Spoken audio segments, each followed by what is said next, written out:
بسم اللہ الرحمن الرحیم۔ السلام علیکم ناظرین، ویلکم کرتے ہیں آپ کو ایک مرتبہ پھر اپنے چینل پر، اس دعا کے ساتھ کہ اللہ تعالیٰ سب کو اپنی حفظ و امان میں رکھے اور صحت اور تندرستی سے نوازے، آمین ثم آمین۔ دوستو، جن لوگوں نے ابھی تک ہمارے چینل کو سبسکرائب نہیں کیا، فوری طور پر سبسکرائب کر لیں اور بیل آئیکن کو بھی کلک کر لیں تاکہ ہر آنے والی ویڈیو آپ تک آسانی سے پہنچ سکے۔ اور دوستو، جن لوگوں نے ابھی تک ہمارے فری آفر سے فائدہ نہیں اٹھایا تو فوری طور پر 0303 213 22 23 پر رابطہ کر کے اپنی بیماری اور مزاج کی فوری طور پر فری تشخیص مکمل کروائیں اور اپنا علاج طریقے سے شروع کر سکیں تاکہ بہتر طریقے سے آپ کی جو بیماری ہے اس کا علاج ممکن ہو سکے۔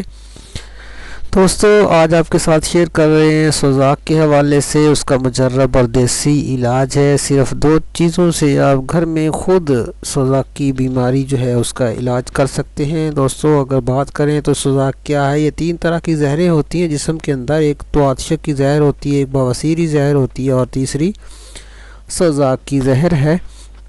تو آج بات کر رہے ہیں سوزاک کے حوالے سے۔ اگر سوزاک پیدا ہو جائے تو اس کا علاج کیا ہے؟ اس کے لیے چاہیے کہ غدہ اعصابی جو ادویہ ہیں اس کا استعمال کروایا جائے۔ اگر قبض ہو ساتھ تو اس کے لیے غدہ اعصابی ملین اور غدہ اعصابی مصل دینا چاہیے۔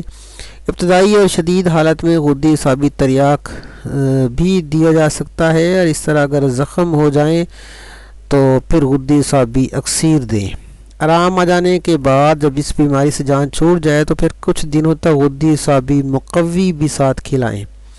بات کرتے ہیں تریاک سوزاک کے حوالے سے۔ آج کا جو بہترین نسخہ ہے جو آپ تریاک کے حوالے سے اس کا ٹریٹمنٹ کے لیے آج آپ کے ساتھ شیئر کر رہے ہیں، 2 اجزاء لینے ہیں۔ ایک لوبان کوڑیا لینا ہے اور دوسرا اجوائن دیسی۔ دیسی اجوائن عام طور پہ گھروں میں مل جاتی ہے، اور لوبان کوڑیا جو ہے یہ بھی کسی بھی پنساری کی دکان سے آپ لے لیں۔ دونوں چیزوں کو ہم وزن لیں اور لے کر انہیں صفوف بنا لیں اور مکس کر دیں۔ مکس کرنے کے بعد آپ 1 سے 2 گرام دن میں 4 بار عرق سونف کے ساتھ استعمال کرائیں مریض کو اور استعمال کریں۔ اور غذاؤں کے اندر آپ نے گوشت اور سبزی کا سالن جس میں کم از کم آدھا چمچ جو ہے دیسی گھی کا ڈالا ہوا ہو، اس طرح وہ ساتھ کھائیں، چمچوں کے ساتھ کھائیں۔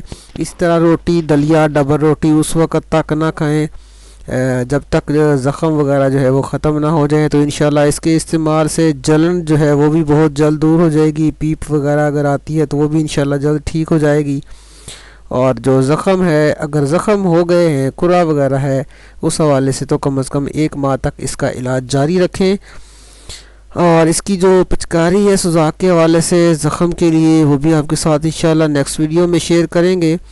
تو میں امید کرتا ہوں کہ آج کا یہ جو نسخہ ہم نے آپ کے ساتھ استعمال جو اس کا ہے یہ شیئر کیا ہے تریاک سوزاک کے حوالے سے، یہ آپ گھر میں استعمال کر سکتے ہیں، اس سے فائدہ حاصل کریں اور اسے دوسرے دوستوں تک بھی شیئر کریں تاکہ باقی لوگ بھی فری آف کاسٹ اس سے فائدہ حاصل کر سکیں۔ ملیں گے بہت جلد ایک اور بہترین ویڈیو کے ساتھ، تب تک کے لیے ہمیں اجازت دیں۔ Thanks for watching. اللہ حافظ۔